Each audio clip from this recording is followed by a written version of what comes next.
துளசி செடியில் மழையின் துளியை போலவே எங்கள் விழியில் ஆனந்தத்தின் நீரமே. பூவில் ஓர் பாத்திரம் நாம் செய்து பார்க்கலாம். பால் சோறை போட்டு நாம் பறவைக்கும் ஊட்டலாம். உடைப்பிடிக்கும் தென்னை மரம் நமது குணம் சொல்லியதே.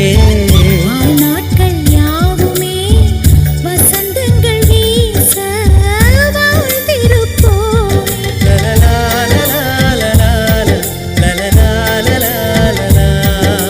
ஹாப்பி நியூ இயர் வந்ததே. அன்பை சொல்லி ஆசை உள்ளம் துள்ளுதே. சூரியகாந்தி பூ போல முகம் மாறுதே, சுகம் சேருதே.